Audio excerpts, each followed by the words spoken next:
दूसरे का नहीं, अरे अपने धन को भी तिनके के समान समझो, क्योंकि तुम्हारा धन भी तुम्हारे साथ जाने वाला, जिस दिन निधन हो जाएगा उस दिन धन यही रह जाएगा। और एक कड़वी बात आपको बता दूं, दुनिया में चाहे अमीर हो चाहे गरीब हो, जब वो मरता है तो उसका बैंक बैलेंस जरूर रहता है, भले ही 10 रुपया हो या 10 लाख हो। गरीब होगा तो 10 रुपया जरूर छोड़ के जाएगा, अमीर होगा तो 10 लाख छोड़ के चला जाएगा, है ना।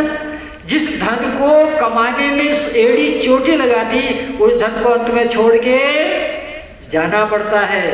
इसलिए शास्त्र ने कहा उसको उतना ही संग्रह करो जितने से गाड़ी चलती रहे, गाड़ी चलती रहे, गाड़ी चलती रहे, तेल पड़ता रहे, टायर पंचर हो तो बदलते रहे, बस इतना ही चाहिए, उससे ज्यादा नहीं चाहिए। साईं इतना दीजिए जामे कुटुंब समाय, मैं भी भूखा ना रहूं और साधु न भूखा जाए।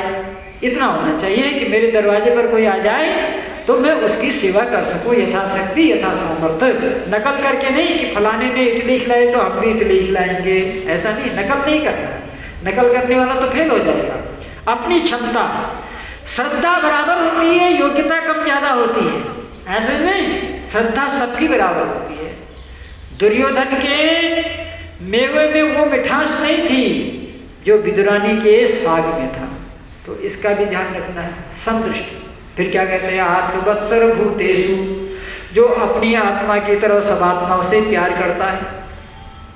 क्या करता है, जैसे अपने से प्यार करता है वैसे जो परमात्मा से प्यार करे, सबसे प्यार करेगा। फिर वो बकरीद के दिन बकरा में हलाल नहीं करेगा, फिर वो मुर्गी नहीं खाएगा, फिर वो मछलियाँ नहीं खाएगा, फिर वो शाकाहारी नाम से अंडा नहीं खाएगा। आजकल बड़े बड़े एडवांस लोग हैं, कहें हम अंडा खाते हैं मगर शाकाहारी खाते हैं। मैंने कहा शाकाहारी अंडा कहाँ बनता है जी, अंडा अंडा होता है, कभी शाकाहारी नहीं होता है। ये भूल है लोगों की, शाकाहारी अंडा होता है। जिस मटेरियल से वो बनता है उसी मटेरियल से न बनेगा, वो दूसरा मटेरियल कहाँ से लाओगे। इसलिए भरमाया जाता है, जो न खाने वाले भोले भाले लोग हैं उनको भी बहका दिया जाता है कि चलो शाकाहारी अंडा खाएंगे। वो बेचारा स्वाद में खा लेता है कि शाकाहारी अंडा खा के आए। अरे अंडा कभी शाकाहारी नहीं होता, वो मांसाहारी होता है। ऐसा में तो भगवान कृष्ण कहते हैं ये पंडित की पहचान है।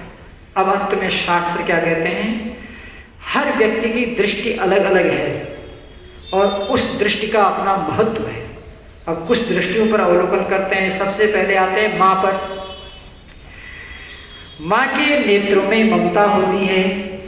क्या होती है माँ के नेत्रों में? ममता होती है। और पिता के नेत्रों में कर्तव्य होता है। क्या होता है? कर्तव्य। घर में शादी विवाह है, माँ कहेगी बेटा आज न जा, आज घर में शादी विवाह है, ममता जग जाएगी। पिता कहेगा नहीं, शादी विवाह तो रोज होते रहते हैं, तेरा भी ब्याह होगा किसी दिन, लेकिन पढ़ने जरूर जा।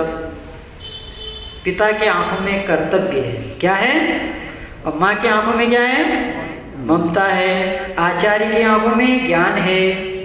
आचार्य की आंखों में क्या है? ज्ञान है। भाई की आंखों में प्रेम है। कैसे राम भरत से प्रेम करते हैं, लक्ष्मण से प्रेम करते हैं। बहन की आंखों में स्नेह है। क्या है बहन की आंखों में? स्नेह। राजा की आंखों में कृपा है। राजा की आंखों में क्या है? कृपा है। योगी के नेत्र में क्या है? समदृष्टि। योगी सबको समान दृष्टि से देखता है। अब एक व्यक्ति प्राणायाम करता है, व्यायाम करता है, खूब कपालभाति अनुलोम विलोम करता है, लेकिन जातवाद को मानता है, उसने इसको मानता है, भेदभाव को मानता है, वो योगी नहीं है। वो योग के नाम पर पाखंडी है। योगी कौन है? जिसकी दृष्टि में सब एक समान है, न कोई छोटा, न ज्येष्ठो न कनिष्ठ, न कोई बड़ा है न कोई छोटा है, सब ईश्वर के पुत्र है। ऐसी भावना जिस दिन आपके अंदर आ जाए, आपसे बड़ा योगी कोई नहीं दुनिया के अंदर। भले ही आप कपालभाति नहीं करते हो, भले ही अनुलोम विलोम नहीं करते हो, लेकिन आपकी दृष्टि सब दृष्टि। तो योगी की दृष्टि में क्या है? सब दृष्टि। मुमुक्षु, मुमुक्षु की भी आंख होती है। तो मुमुक्षु की आंख में क्या है? जिज्ञासा। क्या है उसकी आंख में? जिज्ञासा से भरा रहता है हमेशा। जहाँ भी जाता है सोचता है यहाँ से कुछ मिल जाए, यहाँ से कुछ मिल जाए, यहाँ से कुछ मिल जाए, अपने ज्ञान के संग्रह में लगा रहता है। जिज्ञासु। मुमुक्षु की आंख में जिज्ञासु। राजा की आंख में कृपा।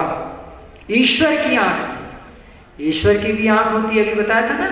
ईश्वर की कौन सी आंख होती है? ज्ञान चक्षु। तो ईश्वर की आंख में दो चीज होती है, दया और न्याय। क्या होता है ईश्वर की आंख में? दया और ज्ञान। गोवर्धन जी बोलिए। दया और ज्ञान। दया और न्याय ईश्वर की आंख में होता है। देखो मनुष्य अगर दया करेगा तो न्याय नहीं करेगा, और न्याय करेगा तो दया नहीं करेगा। क्यों? दया और न्याय दोनों करने के लिए ज्ञान चाहिए। क्या चाहिए? शुद्ध ज्ञान चाहिए। और परमात्मा का ज्ञान कैसा है? शुद्ध या विशुद्ध कहिए, विशुद्ध ज्ञान है परमात्मा का।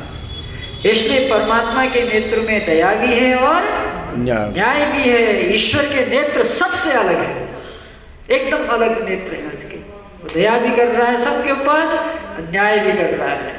ठीक है, आप सोचेंगे मेरे ऊपर दया करे, हम दारू पिए फिर भी हमारी आयु बढ़ जाएगा। नहीं, न्याय ये कहेगा कि तुम जल्दी मरोगे,